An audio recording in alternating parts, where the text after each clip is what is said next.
Good afternoon, and thank you for the invite. I have no disclosures. The world is very fast-paced now. We are all running from one place to other, from one patient to another, from one hospital to another.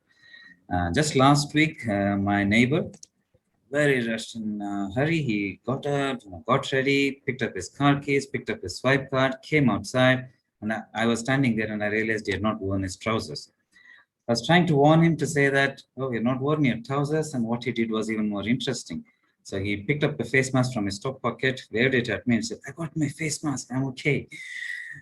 This is the world we are living in, fast-paced world. And the reason why I'm giving this interesting is we are all in a Zoom meeting.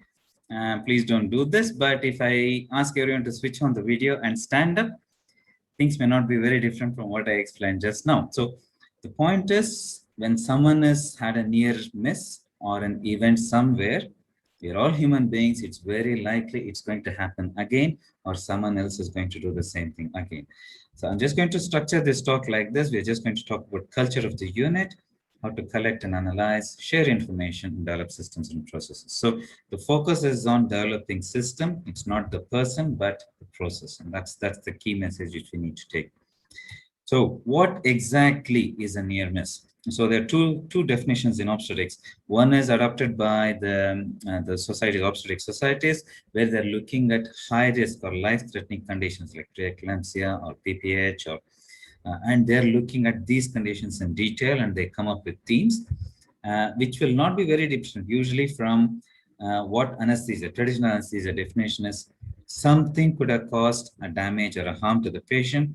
You recognize that in time and you stop. It's almost like in cricket, the ball misses the outside and outside edge of the bat, and the bowler is going, oh, I just missed, and the batsman is going, thank God I just missed that. So you're that close from making an error or getting out, and you just escape. So it's very useful to share this, because if we learn from this, there is no harm case caused for the patient, and we can avoid this in future. So it's a very, very useful system to have. So it could be anything. It could be affecting patients, staff, public, or even the organization. And we are going to just focus on one aspect affecting patient, which is just obstetric anesthesia only. So there are many categories. We're just going to focus on one aspect of it. And we'll just walk through the journey along with patient. So the first system is when we first meet the patient. So we have a very complicated medical record system. I'm sure you all have very similar issues. So patients go to different hospitals for different issues. The medical records are not available in one place, and even if they're available, it's extremely complicated to find information quickly, especially in emergencies. So we had few events. One patient we distinctly missed, a patient who had mitral stenosis with pulmonary hypertension. It was extremely lucky we picked it up in time, and no harm came to the patient. And we had few more incidents where significant things were missed, luckily picked up, but we did miss things. So instead of focusing on who or which anesthetist missed this, we started looking at how to have a system where we don't do these things again and again. So that is one. So what other things can happen? A, because of medical records, or B, not asking the question. B, sometimes the patients themselves may not give the information they need. So, for example, if they have epilepsy and if there is a family member, they may not tell us. Plastic surgery is other thing in our area they have, and they will not disclose to us. And sometimes they can tell things like, we had a patient who had 3 previous cesarean sections. We asked how many surgeries you had, and she said none. So, oh, you had cesarean. So, oh, that's just having a baby. So they can have their own ideas, and it's important we get all the information. And last thing which may happen is they may not have told, and they may claim that they gave us the information. So we came up with a system. This is now online, and it's computer. This is the paper version of what we have. Which is all the questions we as anesthetists will ask is already asked by a nurse way before we are even going to see the patient. This is filled up by the patient or the relative or by one of the nurses. And if we are given an information leaflet, that is documented. And finally, this is signed by the patient so that they're acknowledging that whatever information we have is true. And we can say that a significant decrease in amount of near misses due to us missing. This gives us a really good snapshot before we go to see the patient, helps us spend more time on things we really need to. Second is we have two enemies. There are two things which cause us a lot of trouble. One is called as WhatsApp University of Medicine. Other is called as Google University of Medicine. And these two are causing havoc. And I'm sure you all have the very similar experience. And it's much better to give standardized information of what we want for them to know, rather than them relying on information from others, because they are going to do that. It's much better to give evidence-based information. And we also realized we had few near misses because each anesthetist gives information in a different way. It's not exactly the same information, and it's not delivered in a standard way. And we are all different individuals, and we had few near misses because of the way or the content of the information which was delivered. So we have developed standard information process. It does not have to be a laminate, and you don't have to waste paper and print and all. So if you have printed, use it as a laminate. Or even more trendy is to have a video or an audio recording of this, or you can make it even one step further, which is interactive. Most hospitals have patients' mobile details available. Most patients have touchscreen. If not, you can make it interactive, and it's very, very useful way of communicating information in a standardized way. I think the in thing is infographics here, and I think one infographic is going to be released at the end of this session. And congratulations to you guys, and obtain feedback based on evidence updated. Just because you're given information card doesn't mean they understand everything. So I went to one person's place. He had about 10 kids, but each kid is sitting in one direction. So one is in that corner, one is below the TV, one is in that corner, one is under fireplace. Just why you have so much gap between children? Why can't you just let them play together? I said, no. I picked up a family planning information card. He said, see, it clearly says you must have gap between children.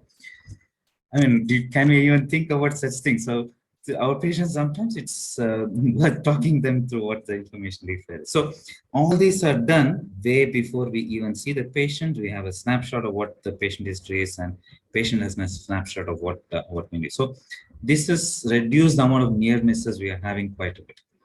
And information leaflets are useful, and there's a systematic review. It shows that it improves patients' knowledge and gives them evidence-based knowledge and more satisfaction. Next is when we actually approach the patient, and there is a medical legal session tomorrow. This is not about medical legal. We had few near misses where patient was expecting something else and something else happened. So we have a separate anesthesia consent form, and this is something, especially in obstetric, which is highly recommended. And when we start an epidural, we also take consent for general anesthesia, because we had few near misses or incidents. I'm not saying it's a complaint, but near misses where patients' expectations, because it's a procedure only for because they're pregnant. It's an anesthetic intervention, not for a surgery, but for anesthesia only. And sometimes they had general anesthesia when they were expecting regional anesthesia only, even though it's all consented. There is a good process to have an anesthesia consent form as a separate thing, and I'm sure we'll discuss about this tomorrow. Next is our favorite bugbear. So I don't think pharmaceutical industry likes us very much. In spite of repeated reminders from all the organizations, they keep doing this. So you can go to any country in the world, open any medication cupboard, and you will almost certainly find dangerous things like this mixed and looking very similar to each other. So it's not about who picks up the wrong medication. If somebody has done this, it's very likely you can also do this. So having a system like what we did with epidural leaflet or consent, or having a system with medications is extremely important, because otherwise the errors can be catastrophic. So you can see a phenylephrine and atropine. Imagine giving 10 milligrams phenylephrine instead of atropine, or you can see an adrenaline instead of dexamethasone, looking very, very similar. So similar looking medication is very common, and it doesn't mean who. Any anesthesiologist in the world or technologist can make a mistake, and we need to have systems in place to stop this from happening. And this is not just a near miss anymore. This has got multiple actually incidents. Like damage and permanent damage has already happened. And there's lots of literature. The top one is a good summary of quantitative and qualitative review. They looked at all the catastrophes which have happened. In fact, Arvind, who spoke just before me, has actually written, along with Mike, a very, very thought-provoking article on spinal tranexamic acid, a new killer in town. Highly recommended to read it. What is surprising is no action has been taken, and no system has come in place to stop that from happening, even though harm has occurred. And that's quite sad that it's not being taken seriously. So what systems do we have in place? So someone else can make error. I can make these errors. I can pick up the wrong syringe, wrong medication, and make a mistake. So, by the time we finish anesthesia or medicine, we are all short-sighted. Most of us cannot see what is far away. And then we get told, we get presbyopia, we cannot see what is close by. And if we get cataract, God save us, we cannot see either way. So we are struggling to figure out what is the right place to look for an ampule. And the last week, I was going front and back, and my anesthesia tech was thinking I'm doing the dance move, and he said, "Oh, cool dance move." I was struggling to read an ampule, but the things we have in place, I'm just going to go through systems. So first is I put a mobile phone camera. Most of us have a mobile phone with fairly good camera, and the camera has really good magnification. I'm not saying take a picture, but you just keep the camera on. It's much makes reading the content of the ampule very, very easy. So that is one. So I showed a phenylephrine and atropine, which looks very similar. So all similar looking ampules, we have a lookalike, sound-alike, I don't know, lookalike sticker or a sound-alike sticker. So we have a color-coded sticker. The pharmacy will do that. So anything which looks alike, we alert the pharmacy. They put a sticker on these, which means before we open, we see we have an alert saying, okay, something is wrong. Third thing we have implemented is a barcode scanner. This is very simple. You go to any supermarket or any shop in the country today, and they have barcode scanners. So it's not an expensive solution. So your pharmacy can attach these barcodes, unique barcodes to each medication, and when you scan, it will appear on the screen so that you actually have a visual confirmation of the medication you have. So there are multiple systems you can have in place because we are all humans.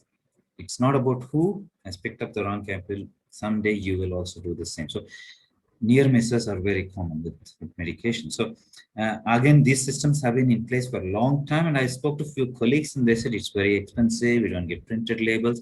You just pick up plain color-coded labels and you can write your own label. That is fine. It's just another alert from stopping you from picking up the wrong syringe. That's pretty much it. And there is a concept of two-person checking, which means you check the ampule and you make sure other person checks. I just put this gossip group. This is beaten all the WhatsApp and Facebook gossip group. This is our old women's club.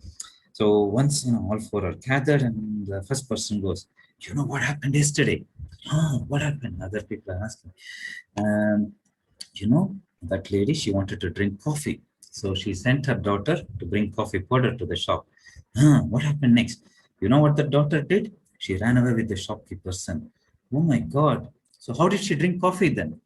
So the point of this is people are focused on, they can be focused on something completely different. And I'll give you a very good example which happened to me just a few weeks ago. So we give intrathecal morphine and we just give 100 micrograms, which is 0.1 over 1 milligram ampule. So we have a 1 milligram ampule and a 10 milligram per ml ampule. It looks very similar. And I just picked up a 10 milligram ampule, showed it to the tech and said, 1 milligram morphine, correct? And they just went and nodded their head.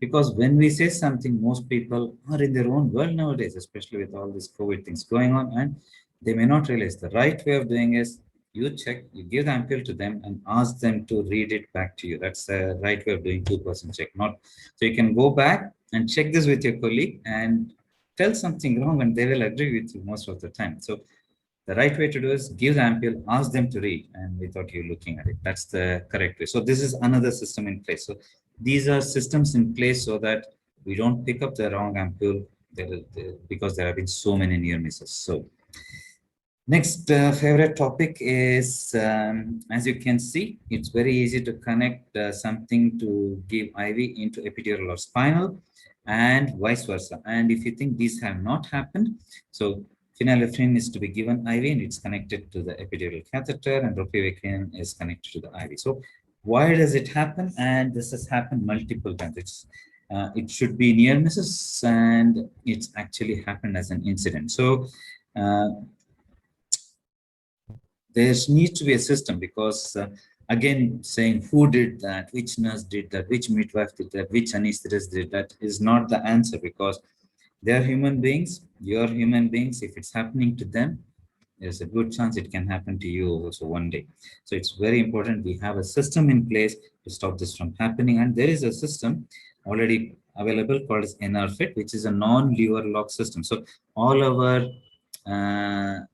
connecting to the IV are called lever lock systems, and you rotate it clockwise and says. As of now, at least in India, I know we still have lever lock system to connect it to epidural and spinal. This system is available, is manufactured by all companies making your spinal or epidural kit. So the system is there. They have the technology to do this. So I hope AOA takes the responsibility of speaking to the companies and making sure this happens. If this cannot happen immediately, you need to have a system as individual anesthetists to make sure what goes into central nervous system should go there, what needs to go. So there has to be some system in place, because you are a human being, there is likely to be a near miss someday. And another favorite is, these are two medications we use almost every day in obstetric anesthesia. One is phenylephrine or any androgen, other is oxytocin. And last AOA, I was asking how you dilute your phenylephrine, and I got at least about 8 or 9 ways of dilution.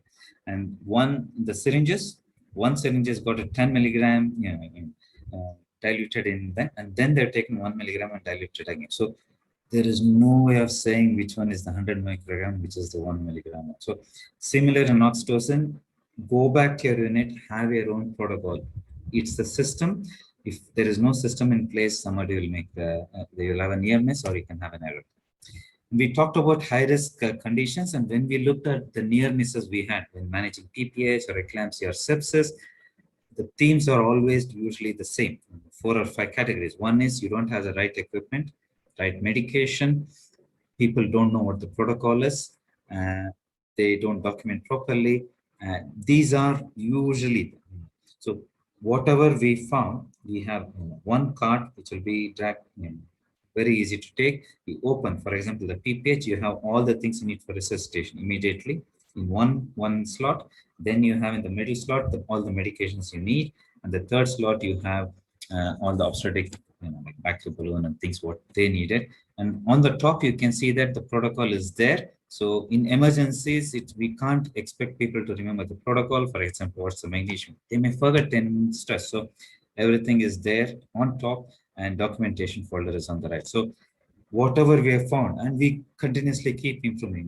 So every near miss we have, we look at it. What is the problem? We don't look at who has made a mistake, but we look at what went wrong. What can we do to make sure this doesn't happen again? So it's the system, not the person. I hope I'm repeating the same thing. I'm sorry, but it is important. But as a person, as an individual, when are you most likely to have a near miss or an incident? What will make you prone? Yes, halt, which you're hungry, angry, late, or tired. And please know when to ask for and how to ask for help. So how do you develop a system?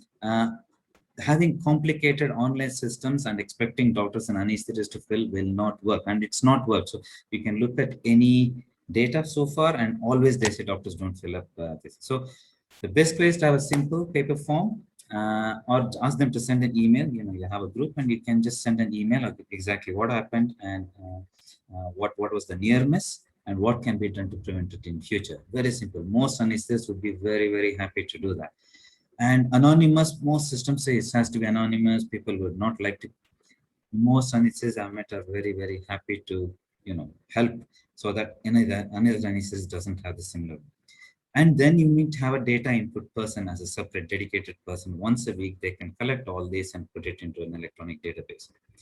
Analysis, you need some kind of category, which I will show next. And you need to be trained how to do this analysis. And you need to have a system to communicate and feedback to your team. So those who are written all these near misses, they need to know what system changes happen with this. And there are lots of medical students and trainees, and this is a fantastic opportunity for them to look into that.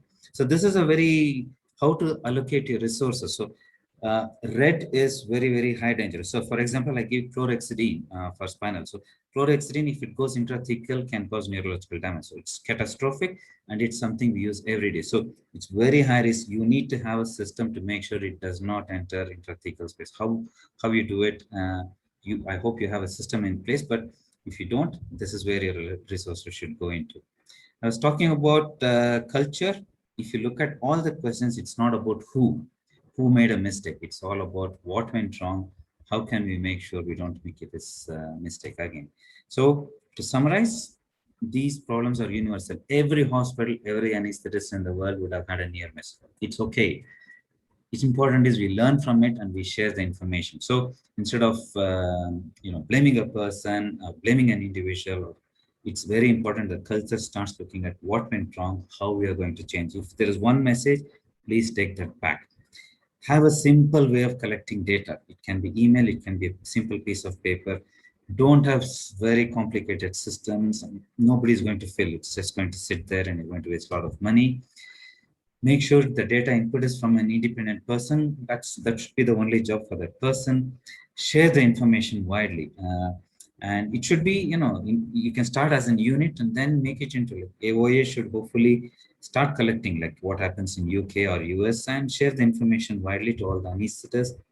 And focus should be on developing systems and processes. It's not correcting the individual, it's correcting the system. I gave you multiple examples how we corrected systems. I hope you can use them. Thank you so much. Nowadays, the purpose of epidural analgesia in labor is to produce pain relief, maintain all other sensations, including that of non-painful contraction, maintain the ability to walk and to push at the time of an expulsive period without side effects on either the mother, the newborn, or breastfeeding. This is almost always technically possible because very dilute solutions of local anesthetic and opioids are currently used. But for some time now, it is not only the analgesic solution, but how it is administered that is important. In fact, once analgesia has been established, whether by using CSE or an epidural technique, the maintenance of neuraxial analgesia may be obtained by several techniques. Until 10-15 years ago, the maintenance of analgesia could be divided into techniques that restored analgesia after the return of pain, such as the top-up or the PCA, and techniques that attempted to prevent pain before it appeared, such as continuous infusion. However, each of these techniques had its drawbacks, such as analgesic fluctuations for the top-up and the onset of a certain degree of motor block with continuous infusions, with the possibility of the need to give additional boluses because of breakthrough pain. For some of these techniques, the total dose of local anesthetic administered is too much for some women and too little for others. PIB, the technique of intermittent programmed boluses, was introduced about 15 years ago. Basically, an electronic pump automatically delivers epidural boluses at programmed time intervals. This meta-analysis recaps the major findings observed with PIB. It demonstrates the reduced local anesthetic consumption and reduced manual intervention by the anesthesiologist. However, all studies associated PIB with a bolus of PCA to be used as an additional or rescue dose. But the most important feature with PIB is the reduced motor blockade. The reduction of the motor block not only allows the woman to walk in labor, but its reduction in the expulsive phase allows her to assume any position during the second stage and the expulsive period, and to push effectively, and therefore is associated with a lower number of operative deliveries. After us, a number of studies have confirmed the reduction in motor block that occurs when using PIB when compared to continuous infusion. And this is the most recent study, from last year, which again confirms the reduction in motor block with PAB. With these premises, it's not surprising that this meta-analysis confirmed a reduction in instrumental deliveries with PAB. But how it is possible that with the same analgesic solution, you can have different effects by changing the administration technique? In this simple experiment, you can see that continuous infusion is not really continuous, but consists of many small intermittent boluses.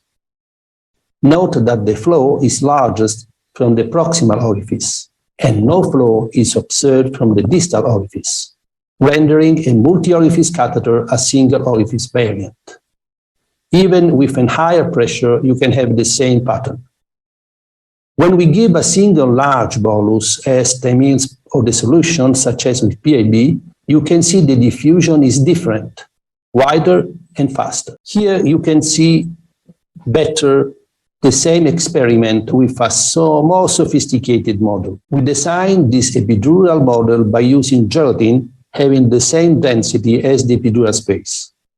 When the pump delivers the dye at a speed of 10 mils per hour, the spread resolution is limited to a few epidural segments. And this is the flow during a PAB bolus. The spread is greater, directed among parts, and more complete when compared to continuous infusion. And this could be explained by this our in vitro study. As you can see, there is a higher injectate pressure when boluses are administered in PAB mode rather than in continuous infusion mode. And therefore, we made the hypothesis that this in vitro evidence could explain the reason for the greater diffusion of the anesthetic solution in the epidural space with PAB. Analgesia and motor block are produced by the movement of the local anesthetic from the extraneural space into the nerve along a diffusion gradient. Over the time, the extraneural concentration equals the intraneural concentration, establishing a steady state. Nerve blockade is eventually overcome when the intraneural concentration exceeds the extraneural concentration and the diffusion gradient is reversed. If an ultra-low concentration of local anesthetic is given in intermittent boluses, as you can see to your right, the blockade of motor fibers is unlikely, as the total amount of local anesthetic inside the nerve is insufficient to block such thick fibers. In the case of continuous infusion, to your left, the extraneural concentration of local anesthetic is generally persistently higher than the intraneural space, and the total concentration inside the nerve is increased and may reach the threshold for motor fiber block, even if you are using an ultra-low concentration of local anesthetic. And this may explain the frequent occurrence and intensification of motor block during continuous infusion, especially through the time. But there are also other interesting features related to a PAB, discovered more recently, such as the reduction in breakthrough pain, defined as pain that arises suddenly during analgesia that seems to be effective until then. As you can see in this recent meta-analysis that specifically investigated this phenomenon, PAB has been associated with significantly less breakthrough pain. And another important and perhaps little known result is the better second stage analgesia that can be obtained with PAB, as demonstrated by this French study. Effective analgesia without motor block produce the higher degree of maternal satisfaction with PAB, as confirmed by this meta-analysis. Having seen the benefits of PAB and its action mechanism, let's now see what is the optimal bolus and the time frame at which to administer it. In practice, all possible solutions were studied, and as you can see, as clearly demonstrated in these dose-response studies, reducing the bolus volume requires reducing the time interval. Nevertheless, it would appear that an hourly bolus of 10 mL is the most successful bolus in terms of local anesthetic consumption. In addition, I personally believe that the bolus should be set at a reasonable and sufficient distance of time to make sure that in accordance with the principles of action previously stated, it will protect the motor nerve fibers from the anesthetic block. And this study confirms that the optimal PIB volume, in this case a fixed interval of 40 minutes, is 11 mL, also suggesting that it is not possible to reduce the bolus volume below 10 mL without compromising the quality of analgesia.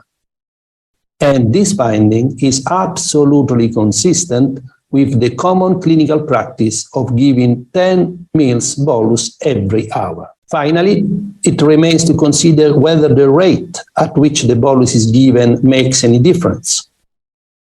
The study answers our questions and says no. It's therefore useless to change our pump's routine settings. So far, hundreds of studies involving more than 2,500 patients has been performed since the first paper was published. In addition, from 2019, 4 additional meta-analyses were published, confirming the findings observed with PIB. But some of you may be wondering if PIB should be confined to the world of scientific research, or if it can now become the method to be used every day in the delivery room for our patients. Having given you the scientific evidence, let me share with you my personal experience of more than 10 years of routine use of the PIB as the hospital protocol for labor epidural analgesia. In these years, the PIB has allowed us to provide pain-free labor and delivery with the full maintenance of the painless contraction of uterine contraction, the ability to walk and to push in any delivery position in the vast majority of our cases, without any major complication. This is our departmental database report on a sample of more than 13,000 consecutive epidural analgesias. You can easily read for yourself the high success rate and the low motor block rate and the other features we observed on such a large sample. In particular, I would like to share with you our observation of the almost absolute absence of maternal hypotension during and immediately after the delivery of the boluses. And in the graph to your right, the continuous maintenance over the time of low values of the visual analog score for pain. I'd like to point out that we also detected the visual analog for the painless sensation of contraction, the VASS in blue, which in all cases remained measurable and constant, to the great satisfaction of our parturients who reported analgesia without the loss of sensations. So, to summarize, which loading technique can we use? Which analgesic solution? Which is the best bolus size? Which is the best time interval between the boluses? And how to associate PIB to a PCA? You can start with a standard epidural loading dose, or with a spinal component of a combined epidural spinal analgesia, or even use the new DPE technique, in which the epidural bolus is preceded by a spinal puncture without any drug administration. Basically, you can use the technique you are most familiar with. Concerning the analgesic solution, you can use the one you already use routinely. Obviously, the solutions at low concentration with a small dose of opioid in an adequate volume are those that usually produce the best results in terms of analgesic, efficacy, and motor block sparing. Concerning the settings, it would seem that the technique is better utilized if the pump is set to administer boluses of about 10 mL, with time intervals of about 1 hour. However, not all labors are the same. there are many differences due to parity, the presence of dystocia, and different obstetrical management of labor itself. The availability of anesthesiological staff also varies between hospitals. The PAB is therefore commonly associated with a PCA, which is used as a rescue or supplemental analgesic intervention when necessary. But PCA can of course, be replaced or supplemented by manual intervention by the physician as needed. All the published studies and the clinical practice suggest, however, that the analgesic supplementation is lower when PAB is compared with the other analgesic techniques, especially in nulliparous women. So in conclusion, we can include PAB in our routine practice, since most likely it is becoming the standard labor analgesia technique worldwide, because it fulfills the maternal requirements of a continuous and stable analgesia, with the maintenance of the sense of control, the sensation of painless uterine contraction, absence of leg numbness, and ability to walk and to push during the expulsive period without any pain. Thank you, Professor Capogna, for the wonderful illustrations in your presentation on the usage of PIAB for labor analgesia. We are also on the same page as far as PIAB techniques are concerned to maintain labor epidurals. We'll take the questions during the question hour. Before that, we have a brief session on launch of infographics. Basically, it's a patient education tool on labor epidurals. May I now invite the AOA Mumbai team to take the proceedings of launching of labor infographics in labor analgesia. Dr. Ketan, Dr. Manju Sinha, and Dr. Shilpa. May I have you all on the screen? And infographics is the best way of giving complex and lengthy information in a quick, short way. Infographics is the visual representation of representing data or any complex information quickly with the use of flowcharts and diagrams. If a picture speaks 1,000 words, a good infographic speaks 100,000 words and cuts across barriers of language and literacy. And I'm going to hand over to Dr. Shilpa to talk a little more about this. I'm just going to focus on why do we actually need infographics. Now, obtaining informed consent and time management for labor analgesia has always been challenging for obstetric anesthesiologists. The infographics manual that we are talking about can easily as well as effectively fill in these gaps. For instance, any anesthetist would take some time to reach the patient and some time to explain the risks and benefits. Thus, infographics is like our assistant that utilizes this time optimally and makes the entire experience more satisfying and smooth for a parturient in labor. Now, over to Dr. Ketan Parikh, who will elaborate a little more on infographics. Basically, the infographics that we have prepared is nothing but a simple A4 size, color printed, laminated, spiral bound book. Whatever is essential information that the patients need to know, frequently asked questions which are answered. Then there are graphic descriptions of the procedure and the side effects. And basically, epidural risk is explained schematically. As Dr. Manju said, pictures worth 1,000 words. Our infographic starts with just pictorial information. It just gives an introduction. What is an epidural? It kind of gives them some idea of what we do in terms of preparation and what is required before doing an epidural. It also gives them the information about what is expected of them in terms of giving a good position, what is the right position, what is the wrong position, how can they help us to get these things moving. The important questions, how soon I get the pain relief. There are a couple of photographs of the actual scene so that when they see us in gown and gloves and they don't get scared that there's something like a surgery happening here. The simple diagrams about what are the commonest side effects that they encounter, and there are some uncommon side effects are also mentioned, like headache, inadequate pain relief, epidural may not work which are the commonest issues which we face later on.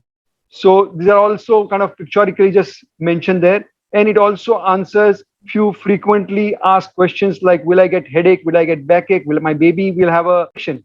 So basically, whatever is kind of commonly asked on a day-to-day basis, I've tried to put it in this kind of pictorial infographic form, this paper, and know what we're kind of talking about. I've also included one more chart, which actually I've downloaded from the OA, and this is what we are using as a reference point. All I've done is I've added on the side, which kind of gives them a little visual perspective of what is common, which is green, as opposed to what is rare. And I've taken a liberty to kind of explain the statistical risk, because in the chart it says there is a 1 in 10,000 risk of this or 1 in 5,000 risk of this. Perspective that what is 1 in 10 means somebody in your immediate family, as opposed to what is 1 in 1 lakh, that is one person in the, say, Eden Garden Cricket Stadium in the Calcutta. So it just kind of gives them the perspective of what is really common and what is really rare. So that makes it easy for them to take a call. And then I've just kind of grouped those complications into 4 color-coded boxes: green, yellow, orange, and red. So it's just easy for them to understand that, yes, this is very common and that's okay, and this is extremely rare, and I'm ready to take the chance with this. There are a couple of pages, just simple information that you need to know. It is in a bullet form, just one line each, and there is one paper or rather one card which gives them answer to their frequently asked questions regarding cesarean section and will I get backache, etc., etc. So basically, it's a simple spiral bound book which is kind of given to them, and this is how it goes. They are given the book, they just go through the book, the side effects are explained, the time length, the time duration of the epidural analgesia is explained, the common side effect, the uncommon side effects, some frequently asked questions are explained.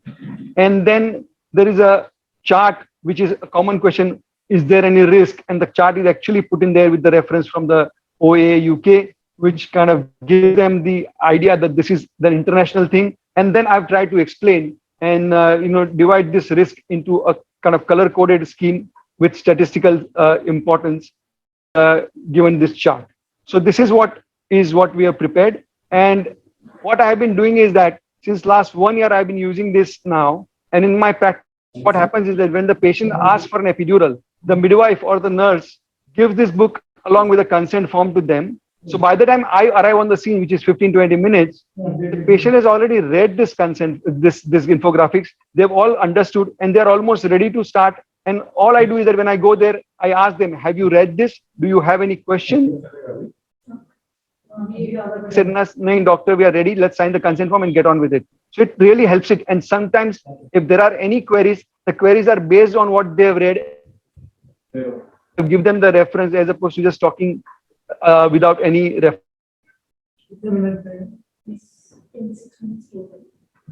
I would like to dedicate this initiative to my godfather and mentor, late Dr. I.J.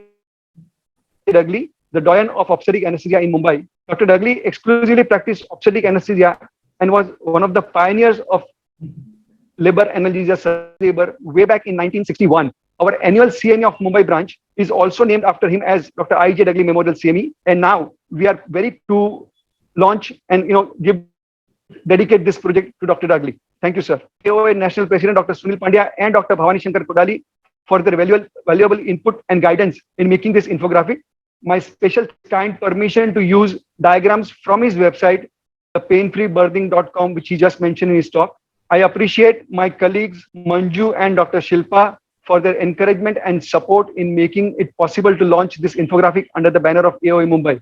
If the national body Mumbai branch of AOA would be very happy to upload this infographic on the OA official website for anyone to download and use it awareness tool. Thank you very much. Thank you very much. Ketan, that was a wonderful presentation, and definitely there's a need to introduce such communication tools in our practice, and I'm sure a lot of us will benefit from the infographics which you have just shown, and the way you have shown the flow, how it helps to communicate with the patient till the anesthesiologist arrives. I'm sure it will be very appreciated, and it will be inducted in many protocols in many hospitals after we finish the conference today. So, Dr. Sunil, can we now ask? Please take the question and say. Thank you very much. Yeah. Thank you. Yeah. So, do we have all the speakers, or we can direct them to Ketan and? I think KK is there. And Ketan is there. And they can answer. Is that okay with you, KK? We'll start off. What about injection of saline intradermally to help in pain relief in occiput posterior position? And if so, where do you exactly infiltrate? Okay.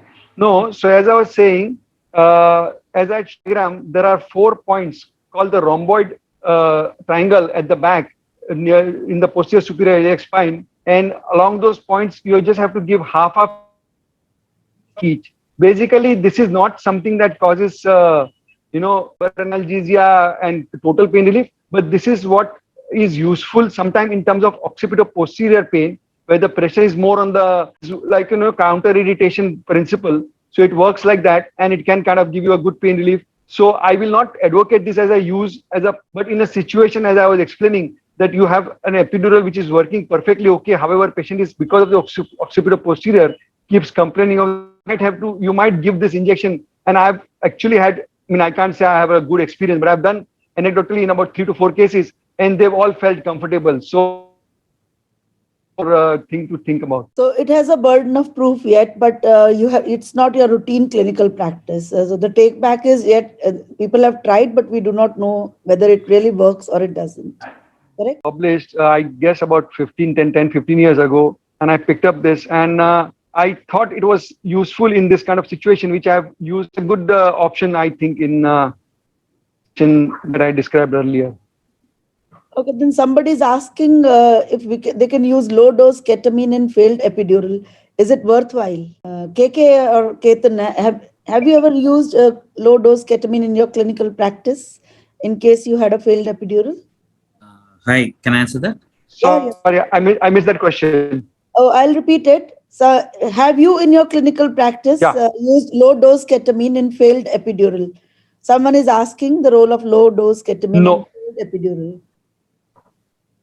I do not use ketamine at all for labor analgesia, and as a AOA policy, we have always in our workshop also maintained this labor analgesia at all. So no, my answer is no. Okay, what about you, KK? I would agree with Ketan. The answer would be no. If the epidural is not working, either resite or find out something has to be done, because if the patient needs further intervention, it's better to have a working epidural. Try not to patch it up. Okay, the next question is, people are asking about experiences using intermittent boluses or infusion, continuous infusion. Ketan, in your practice, are you going ahead with intermittent boluses, or you are putting the patients on pump, continuous pump? I am using intermittent boluses. So you can just highlight one point to favor to support this practice of yours. So we are using the PIEB with PCEA as a protocol for the last 4 years in our institution. As Dr. Capogna was, Professor Capogna was saying earlier, it's quite a unique experience because the motor block is much low. Your instrumental delivery rate goes down dramatically, and the amount of callback you receive as an anesthetist, that's probably something which we are looked at, and that gets better over a period of time. So in terms of safety, it's much better to have have an infusion pump rather than using intermittent boluses, because you're leaving an epidural catheter in place, chances of infection, chances of drug error, which I was mentioning in my talk earlier. Somebody may accidentally give a medication which is not supposed to go there. So if you can invest in a pump, definitely safer. If you can invest in a PIEB pump, even better. Even with the PCA, you can design that so that you have an intermittent bolus area. It's not a problem. Now, can I answer that now? Just in connection with this, just one small question is there. Then we come to you. KK, somebody is asking if you use this technique. Can you use this PIEBs in heart disease patients where you need to have stable hemodynamics? The answer is yes. As long as you're monitoring the hemodynamics, it's fine. Okay. Yes, Ketan, we come back to you. Yes. So as far as PIB is concerned, I agree with what Professor just mentioned, and it's the safest and the best option available today amongst all available options. My point is, looking at our Indian scenario and smaller nursing homes, places where people are making work, it is very, very difficult for them to, it is very, very difficult for them to incur that extra expense and invest into those pumps, which are extremely expensive from a small nursing home and a smaller village point of view, or a smaller town center point of view. So I would advise that yes, you can actually do the same thing. I can agree with you that giving more and more boluses manually is going to increase manpower and manual work, and B, there is a possibility of drug error. But if you take care of these things, you can do the same thing. What the PEIB does is that every 1 hourly, if you actually manually go and give the bolus, then it is going to do the same thing. You don't need those fancy gadgets. You don't need those expensive monitors to do it. As long as you are careful, you are vigilant, and you can do it. So I would recommend, yes, PIEB is good, but you can do it manually on your own. Because another thing, what I want to say at this moment is that I do not know the practice that is there in the Western culture or the Western countries. But here I would strongly recommend that if you're doing an epidural for labor analgesia, either you yourself or a competent anesthetist or somebody as a junior MBBS resident level doctor has to be available physically at the moment to monitor this patient and be around. So that person is already there. You're not calling anybody from home. You're not disturbing anybody from home. There's somebody easily available there. All that person has to do is that every 1 hourly you go and give your mandated bowler, and you can still do the same PIB with slightly extra workload, but easily done. Agree with you, Ketan. Basically, the message is go on boluses and don't go on continuous infusions. Absolutely. If infusion is out of fashion nowadays. Yeah. So that is the main, message back to the residents. And in that context, Ketan, just you had mentioned the troubleshoot. So could you tell our audience what is the catheter length you leave inside? Catheter length that you should leave inside ideally is between 3 to 5 centimeter. So I always start with 5 centimeter in the in the epidural space. And if at all there is any possibility or any reason for me to pull out, then I have a centimeter or centimeter and a half to pull back. So the recommended amount recommended is 3 to 5 centimeter in the epidural space. Well, there are many questions in the chat box, but due to paucity of time, I will finish with the last question, which is very valid. I thought comes from Ashita Rathore, and she asks, do you have a separate consent form for labor epidural analgesia? So, Ketan, I would like you to highlight a bit on this, and then, of course, KK's unit would be having one, but I would like to ask you. Yes. Even we have the separate labor analgesia consent form, which is in English and a local language, which is Marathi, which is the state language. And we do take consent on the separate form.